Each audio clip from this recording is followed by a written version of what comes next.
Boa noite a todos, eu sou o professor Johnny. Vamos para a lição 10 da revista da Escola Dominical da CPAD, que é a Igreja Eleita, e o título dessa lição 10 é A Intercessão pelos Efésios. Quando falamos em Efésios, falamos quando o apóstolo Paulo escreveu para os Efésios, não foi para os Efésios, mas para os irmãos em Cristo que estavam em Efésios. E essa lição vai ser bem interessante, porque vai falar muito da parte de intercessão do apóstolo Paulo pelo aquele povo abençoado. O texto áureo diz o seguinte: por causa disso, me ponho de joelho perante o Pai de nosso Senhor Jesus Cristo, do qual toda a família nos céus e na terra toma o nome. Efésios capítulo 3, versículo 14, 15. Por causa disso me ponho de joelho perante o Pai nosso Senhor. O apóstolo Paulo tinha um amor muito grande por aquela obra, uma obra abençoada. A introdução diz o seguinte: o apóstolo Paulo passa a orar em favor da igreja de Cristo. Então aqui está uma grande incentivação para o povo de Deus, um estímulo para o povo de Deus, não uma motivação. Eu não tenho poder de te motivar e você não tem poder de me motivar. O que eu tenho, o que eu posso fazer, como o apóstolo Paulo também poderia fazer, é estimular ou incentivar, porque motivação já é algo nosso, é algo de dentro para fora. Agora, estimular é de fora para dentro. Então a gente tem que estimular a pessoa a se motivar. Há muitas pessoas dizem: eu vou motivar aquela pessoa. Não, ninguém tem poder de motivar ninguém. O que nós conseguimos é estimular ou incentivar a pessoa, mas a motivação já é algo da pessoa que está sendo incentivada ou estimulada. E aí o apóstolo Paulo faz exatamente isso. Ora pela igreja. E essa oração é uma oração. Orar quer dizer conversar com o Pai. Ele conversa com Deus. Ele coloca diante de Deus as necessidades daquele povo. E pede para que Deus venha aumentar o entendimento daquele povo e que venha dar uma visão além daquilo que é concreto, daquilo que é material, que eles pudessem ter uma visão extremamente espiritual e entender o valor da chamada deles. Tópico 1. Corroborados com o poder do Espírito. O poder do Espírito no homem interior é a presença de Cristo nos corações dos crentes. Então esse aqui era um desejo do apóstolo Paulo, o poder do Espírito no homem interior e a presença de Cristo nos corações dos crentes. Uma vez que Cristo está já dentro do coração da pessoa de tal forma que ela entenda e compreenda esse mistério de Cristo na sua vida, não há nada que faça essa pessoa se desviar do caminho da verdade. Então, quando aquilo que é ensinado, aquilo que é dito e é inculcado, inculcar é colocar dentro de tal forma que aquilo não possa mais sair e a pessoa possa compreender de vez, e isso aí vai fazer com que ela nunca, de hipótese alguma, vá por outros caminhos, por outras ideias, por outros ensinamentos que não diga respeito à verdade. Subtópico 1. As riquezas da sua glória. O que significa que ele é possuidor de todas as glórias e despenseiro de ricas e iluminadas bênçãos. Paulo pede para que a igreja seja fortalecida com poder, que seja habitada por Cristo e que compreenda o amor divino e tenha pleno desenvolvimento espiritual. E entender o amor de Deus. Quando você passa a entender o amor de Cristo, você começa a entender que a maioria das pregações que você já ouviu por aí está muito mais para um desejo do homem acerca do outro homem que rejeitou o nome do Senhor, que esse que rejeitou venha um dia sofrer por não ter escolhido o certo, ou seja, por não ter aceitado a Jesus Cristo. Tem pessoas que ficam felizes e dizem amar a Deus. Quando eles pregam o Evangelho, aquelas pessoas não querem aceitar a Cristo e logo em seguida aquelas pessoas passam a sofrer algumas consequências da vida, como é algo natural, tanto para crente, para não crente, mas aquele que pregou, olha, vê porque está sofrendo? Porque não aceitou Jesus Cristo. Sabe por que os seus filhos estão doentes? Porque não aceitou Jesus Cristo. Sabe por que está passando fome? Porque não aceitou Jesus Cristo. Até parece que o amor de Deus, ele está relacionado com uma ideia humana em que a pessoa, para ter a compaixão e o auxílio de Deus, é preciso aceitá-lo. Não, a chuva vem para o bom e para os maus, para o justo e o injusto. Então nós não devemos confundir as coisas, porque a pessoa não deu crédito àquilo que pregamos, que ela vá sofrer. Não, isso não é real. Talvez o único sofrimento é a separação eterna que o homem pode ter de Deus depois da morte, quando houver o último julgamento, e essa separação eterna deve ser o maior sofrimento do homem. Mas concernente à nossa vida aqui, não venhamos amaldiçoar as pessoas que ainda não entenderam o Evangelho. Subtópico 2, fortalecido com poder.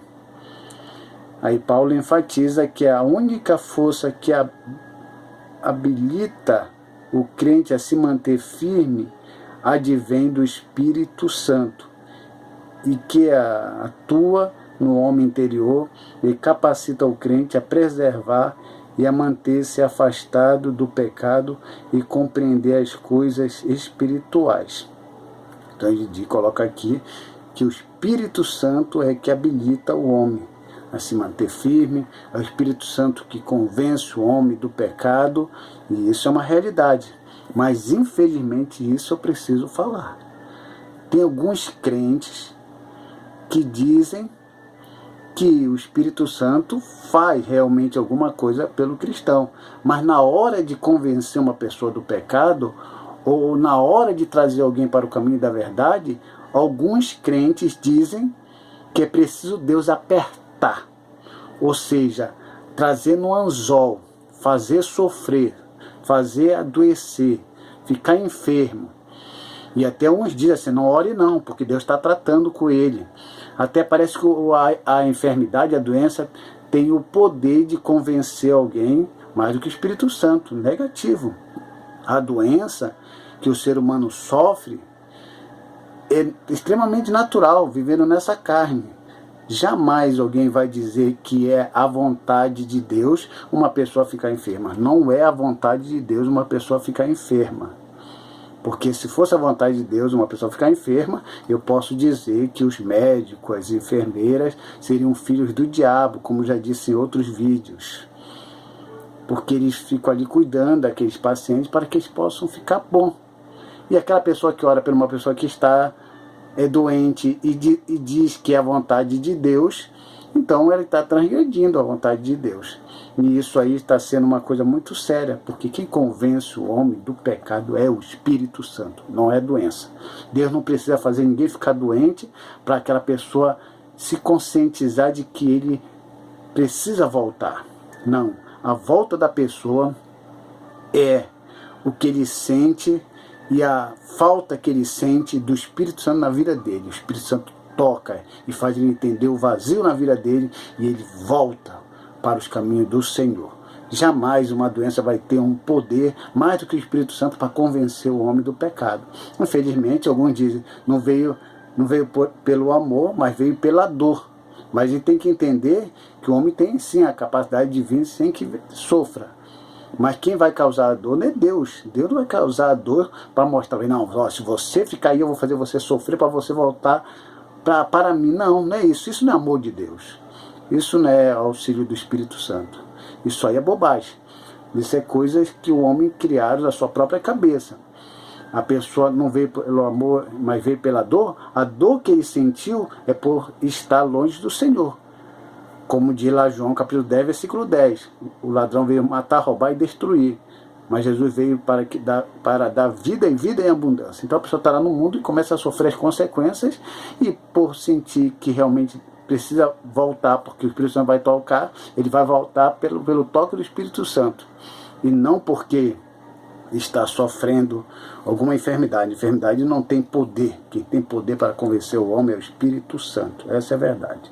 Subtópico 3, habilitado por Cristo. No versículo em questão, o verbo grego, que significa habitação permanente em oposição à habitação temporária. O ensino apostólico ratifica que sem Cristo a igreja não pode subsistir à força do maligno.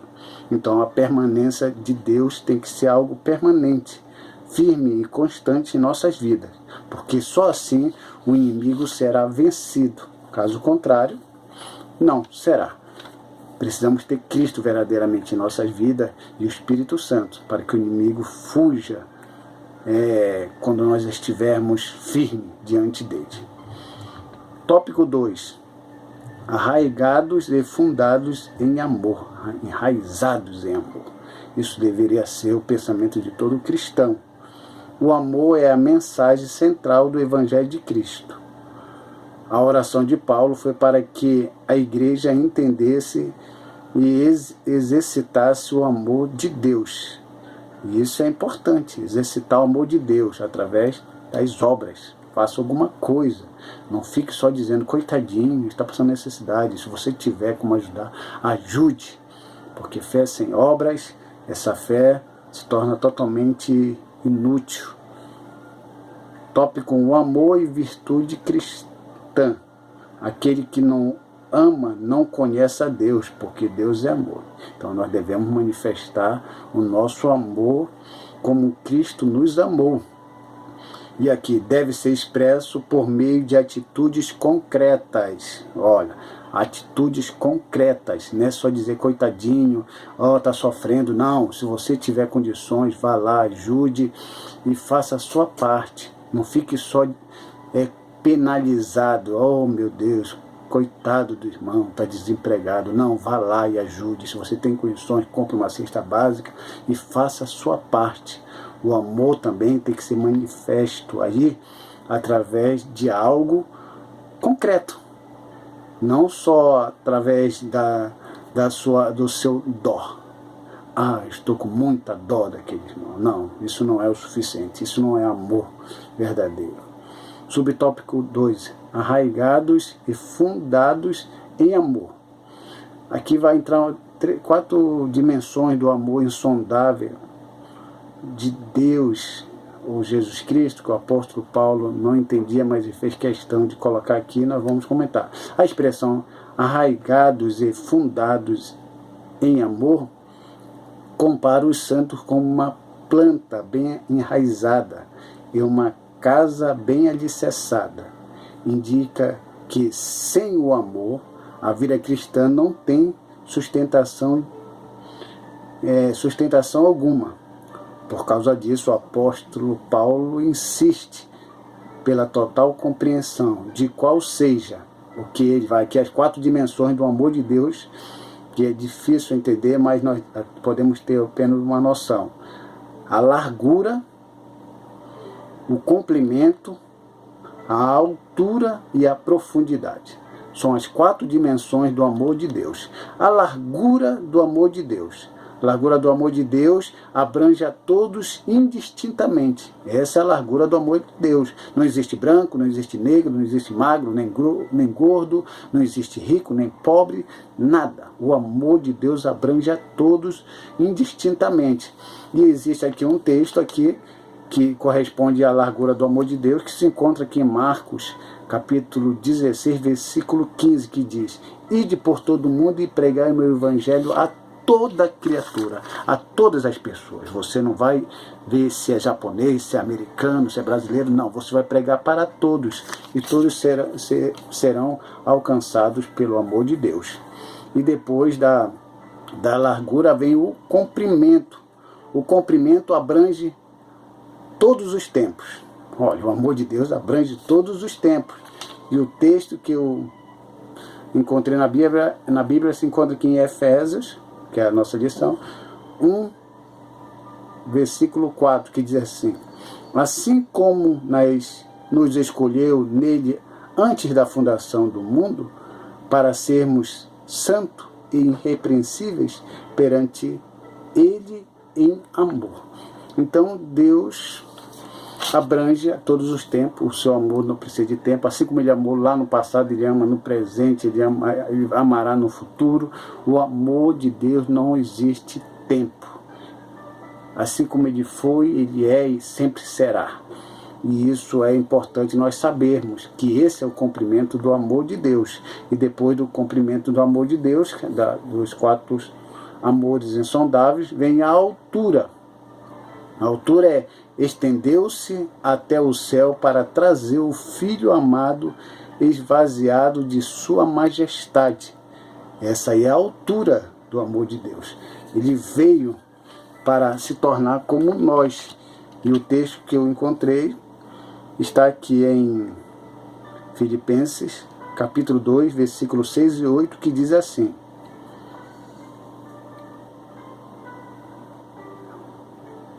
se esvaziou da sua glória, tornando-se servo.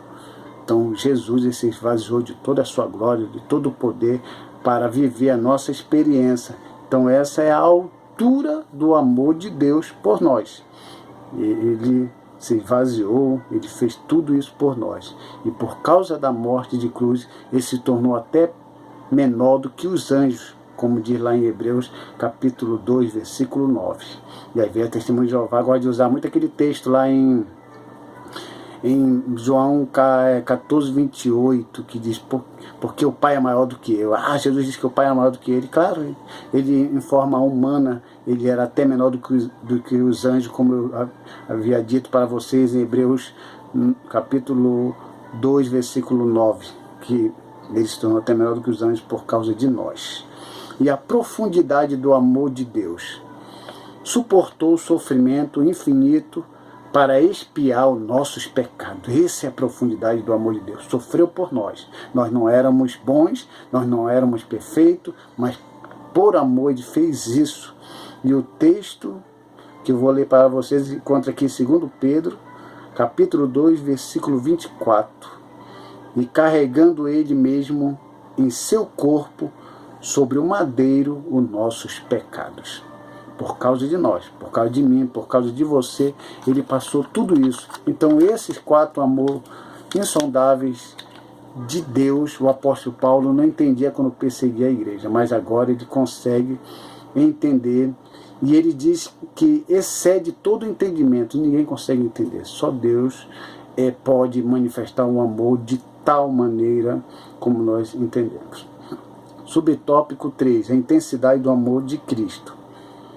A ênfase recai em que Cristo nos amou e ainda nos ama, e que por isso devemos amar uns aos outros. O que eu quero dizer uma coisa para você é o seguinte: Deus te ama. Não existe nada que você faça além do que você está fazendo para que Deus possa te amar mais do que Ele te ama. Porque tem pessoas que pensam assim: não, Deus me ama mais porque eu faço mais. Deus ama aquele, ama menos aquele porque faz menos. Não existe isso. O amor de Deus é só um limite. O amor de Deus não existe graus como nós. Às vezes nós gostamos de uma pessoa, gostamos menos de outra, e amamos mais uma e amamos menos outras. Para Deus isso não existe. Também não existe nada também que possa deixar Deus tão triste do que coisa que você está fazendo, do que você possa fazer qualquer outra coisa. Tanto um pecado que você pode considerar grande como pequeno, e não existe pecadinho nem pecadão, para Deus é a mesma coisa. O sentimento de tristeza é a mesma coisa. Então não se iluda achando que você é o mais considerado do que o seu irmão, que você é mais amado que o seu irmão, e os outros não. E o terceiro tópico aqui é: a bênção de excede todo o pensamento humano. mais abundante temente daquilo que pedimos e pensamos. Então o que Deus tem reservado para nós é extremamente maravilhoso, é abundante. Não está nem no nosso entendimento que Deus tem reservado para nós. E que vocês possam entender esse amor de Cristo, que excede todo o entendimento. E o que Ele está reservado para nós, nós nem imaginamos. E isso vai ser entregue em nossas mãos. Vamos nos manter firmes e Deus é conosco. E que Deus abençoe a todos em nome de Jesus Cristo. Amém.